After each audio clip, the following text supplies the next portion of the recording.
September 1st, 2024, 22nd Sunday in Ordinary Time. A reading from the book of Deuteronomy. Moses said to the people, "Now, Israel, hear the statutes and decrees which I am teaching you to observe, that you may live, and may enter in and take possession of the land which the Lord, the God of your fathers, is giving you.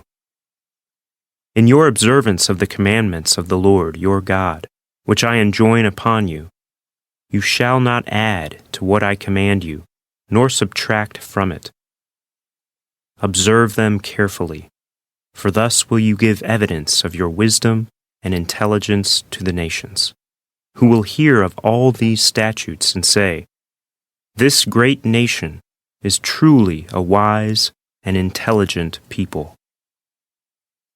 For what great nation is there that has gods so close to it as the Lord, our God, is to us whenever we call upon him?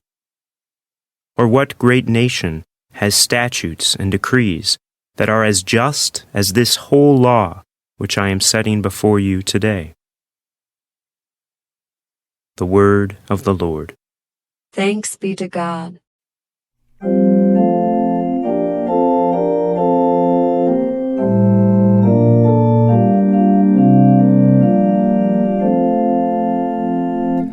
The one who does justice will live in the presence of the Lord.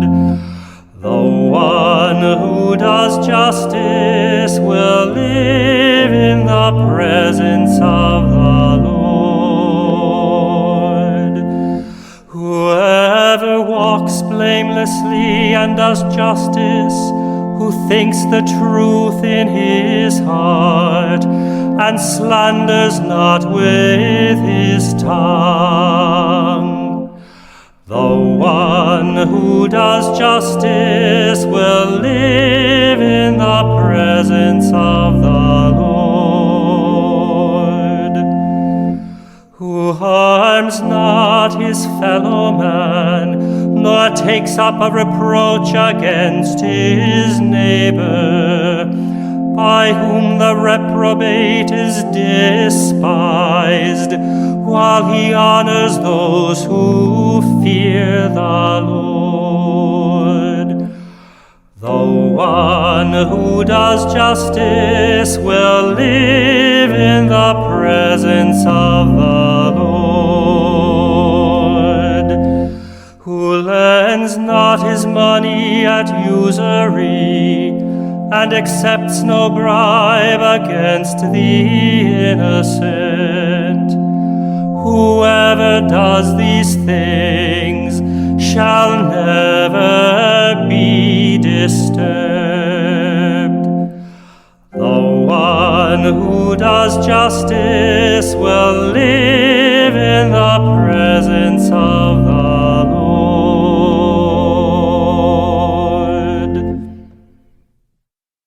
A reading from the letter of St. James.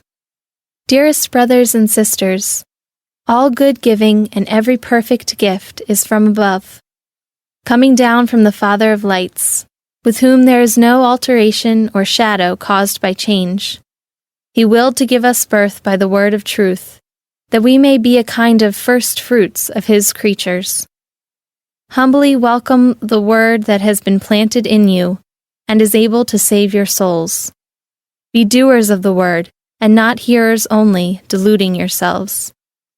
Religion that is pure and undefiled before God and the Father is this: to care for orphans and widows in their affliction, and to keep oneself unstained by the world. The word of the Lord. Thanks be to God. A reading from the Holy Gospel according to Mark. When the Pharisees with some scribes who had come from Jerusalem gathered around Jesus, they observed that some of his disciples ate their meals with unclean, that is, unwashed hands. For the Pharisees, and in fact all Jews, do not eat without carefully washing their hands, keeping the tradition of the elders. And on coming from the marketplace, they do not eat without purifying themselves. And there are many other things that they have traditionally observed, the purification of cups and jugs and kettles and beds. So the Pharisees and scribes questioned him, "Why do your disciples not follow the tradition of the elders, but instead eat a meal with unclean hands?" He responded, "Well did Isaiah prophesy about you hypocrites. As it is written, 'This people honors me with their lips, but their hearts are far from me. In vain do they worship me, teaching as doctrines human precepts.' You disregard God's commandment, but cling to human tradition." He summoned the crowd again and said to them, "Hear me, all of you, and understand. Nothing that enters one from outside can defile that person, but the things that come out from within are what defile. From within people, from their hearts, come evil thoughts, unchastity, theft, murder, adultery, greed, malice, deceit, licentiousness, envy, blasphemy, arrogance, folly. All these evils come from within, and they defile." The Gospel of the Lord. Praise to you, O Lord Jesus Christ.